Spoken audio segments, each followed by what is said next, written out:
All women are the same. Mm, no, that's just the one you chose. Hi, my name is Joannis, and tune in for more on YouTube at La Peachy Rebel. Do any of these sound familiar? You all love having so many clothes, purses, and shoes. You love getting your hair and nails done. You all love shopping and expensive things. You all take so long to get ready. You're all high maintenance. You all dream of a big grand wedding. These are just a few of the countless assumptions that get tossed around by all genders. What many fail to realize is when they make gender generalizations or stereotypes, is that they only end up revealing their own limitations, what they accept, the people they surround themselves with, and or the experiences they have been exposed to. There are women who don't fit these ideas. I'm one of them, and today I want to speak on behalf of those of us that are different, that simply didn't fit into the mold what society paints. And you may have experienced a lot of people drawing conclusions about you and making assumptions based on these ideas that all women are the same. So, if you ended up with a partner who aligns with the generalizations you so confidently believe are universal and complain about, maybe that's a reflection of what you attracted, chose, or accepted, not proof that all women are the same. Listen, not all women dream of a fairy tale wedding, having kids, or shopping till you drop. And for those who do enjoy those things, that's perfectly fine. This piece is about educating those who stereotype and or criticize, while also acknowledging the diversity in women and our differences, and helping people to understand that not everyone follows the same script. In this case, I will use my own experience as an example, and while it's not often, I have met other women that share similarities to me. I have come to understand that I may not fit the stereotypical views that some may have on women. This is something that I'm perfectly fine with and fully embrace. Here are some things that people have assumed about me that I'm just not into. Luxury brands. Owning a designer bag or a pair of designer shoes does absolutely nothing for me. It does not make me feel more of anything, more feminine, elegant, classy, or valuable. If I were given a luxury item for free, I would sell it. For me, quality, functionality, and comfort matter far more than chasing a luxury brand name just because it's a luxury brand. While I love style and fashion, specific labels do not define value to me, and I genuinely could care less what others think about what I wear. From past experience, if someone does care a lot about this kind of thing, they are probably not my kind of people. I usually have found them to be very shallow. I've just never really been drawn to people that really value luxury brands or status and things like that just so that other people think a certain way of them. They usually have been people that have low confidence in themselves. Not saying it's everybody, but a lot of my experiences have been like that. Expensive jewelry and diamonds. Diamonds are not my best friend. For me, I usually prefer minimal jewelry or, for example, cubic zirconia over diamonds. Losing something worth thousands would stress me out. I would rather spend that money on experiences or maybe a massage chair. Big weddings or public engagements and gestures. I have a lot of thoughts on this topic that I will save for another video, but simply put, these things do nothing for me. Sometimes I don't like the concepts behind how things are traditionally done and prefer to reinvent them or opt out entirely. When my partner and I married, We chose a small, intimate dinner with close family and friends. We decided to skip a traditional wedding and instead intentionally move to Hawaii for a few years. I thought, why limit ourselves to one wedding day and one honeymoon? Spend all that money on other people and stress when we could invest in moments and experiences that genuinely add value to our lives. I just became so turned off by how much energy people often put into appearances and public gestures, how they look to family and friends, rather than focusing on the foundational aspects of their relationship. I have seen many couples push forward with marriage despite excessive arguing, cheating, or abuse, only to end in divorce. Watching people endure unnecessary stress, pressure, and financial strain over weddings made me realize it was not the fairy tale that many portray. While weddings can be beautiful for some, I believe it is important to evaluate what these gestures actually mean to you and your partner, and whether they need to be done traditionally to feel fulfilling. Going through the motions without reflection can be a costly mistake. And for me, a lot of those things generally just feel very performative. I will get into more of that in detail in other videos. Next, getting upset if my partner looks at another woman. Not at all. My partner and I are confident and secure enough to admire beauty in others. We even compliment attractive people in each other's presence. For example, if we're out in public somewhere or we're sitting and people watching, I might say, "Quick, look at that girl, she's really pretty." To your left, no, you're 11 o'clock. No, you're looking the wrong way, the other way. Quick, you're gonna miss it. She has a really nice butt. And it goes both ways, both men and women. If a guy looks good, I will say, wow, that's a handsome guy. He has a nice body, nice face, nice smile, whatever. And the same goes for him. And we both look and we'll usually both nod our head like, wow, yeah, they are. And that's that. To me, it is unrealistic to believe that being in a relationship means your partner will never find anyone else attractive. Attraction is okay, it's healthy. Now, if you associate attraction with pursuing and cheating, that is something entirely different. That is dependent on a person's character. But we'll talk more about that too in another video. I have heard men say they are not allowed to look because it would cause an argument. We have never argued about something like that. Never. Not once. That's insecurity. Looking does not equal cheating.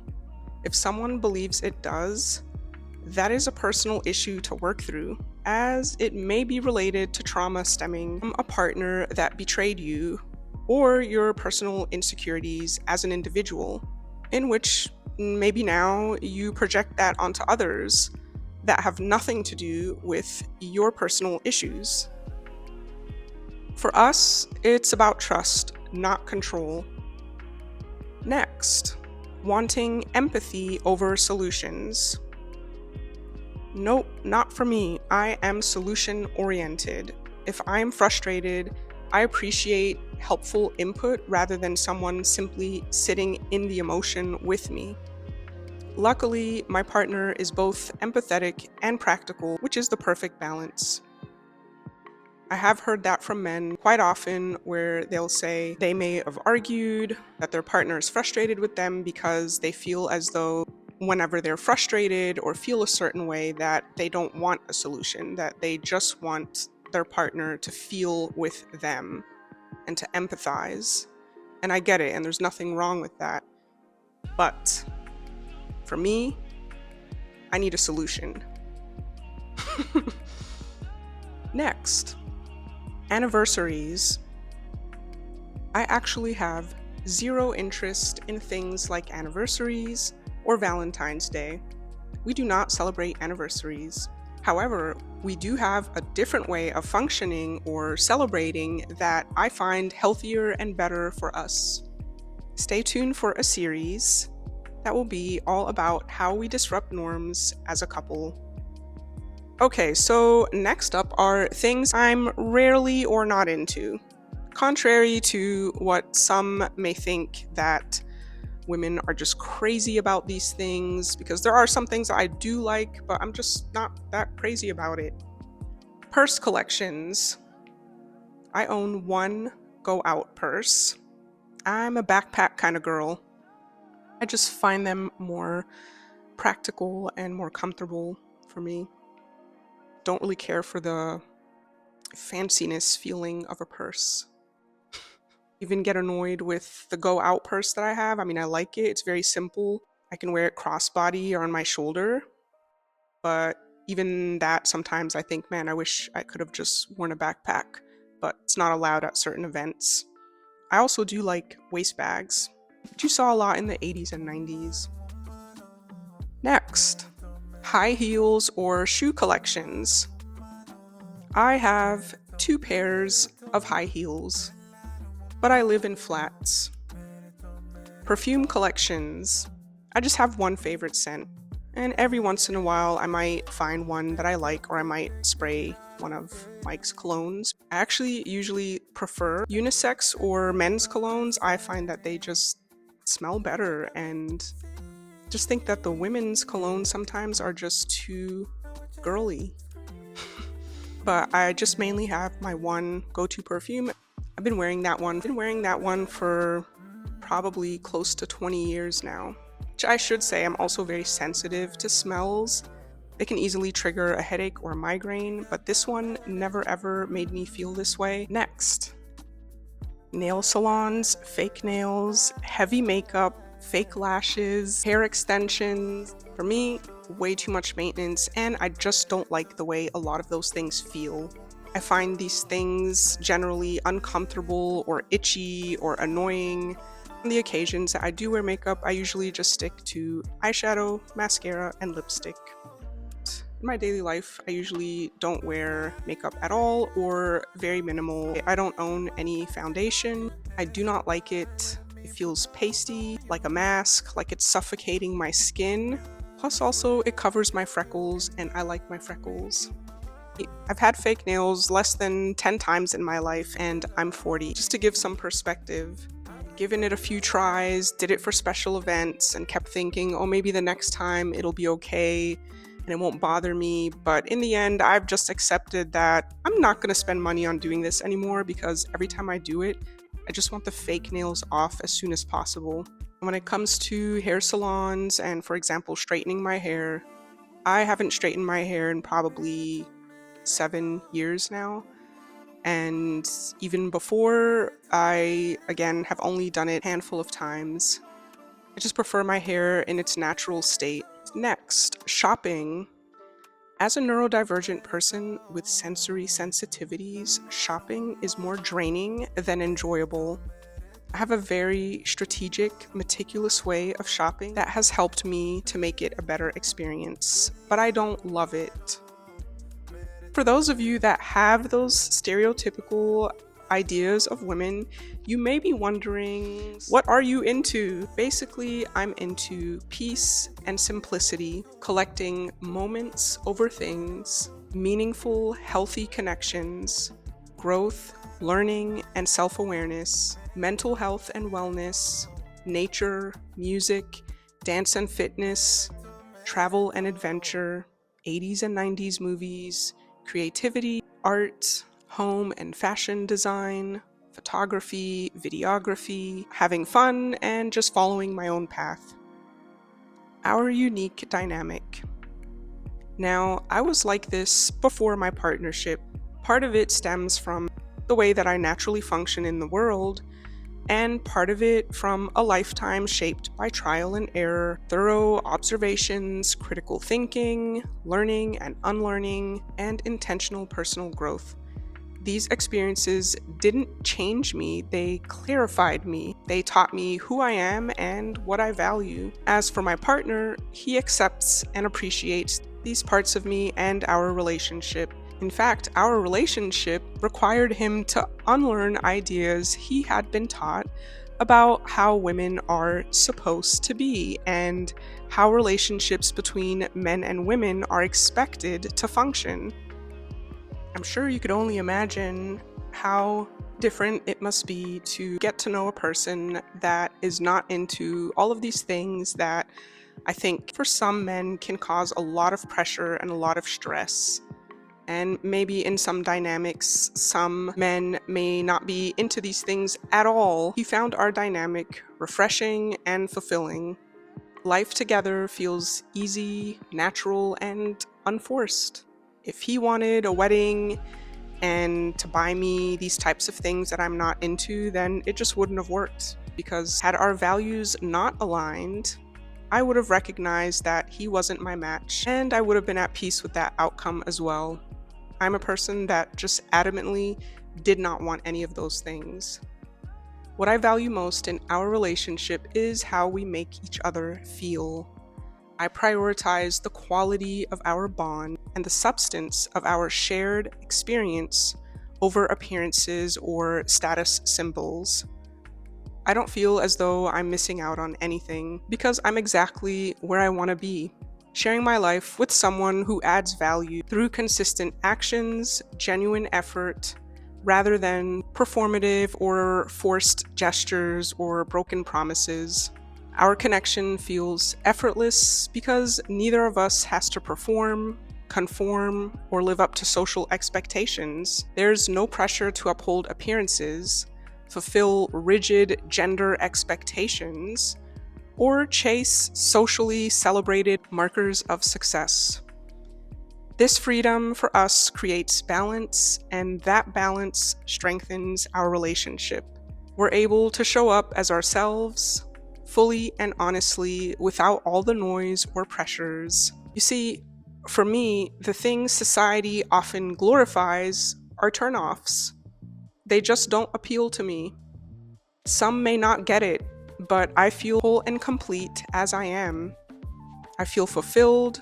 I don't need nor desire external markers to make me feel feminine, confident, desirable, complete, special, or worthy.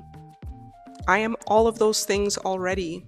My sense of worth, femininity, and confidence come from within, not from what I possess or display. I value connection over status.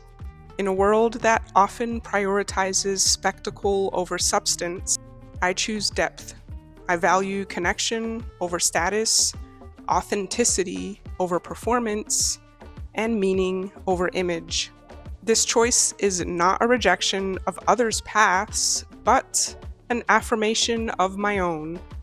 And it is one I stand firmly in with clarity, confidence, and peace. Rest assured, there is profound beauty, power, and freedom in being different, even when it feels uncomfortable, especially when you are still becoming yourself.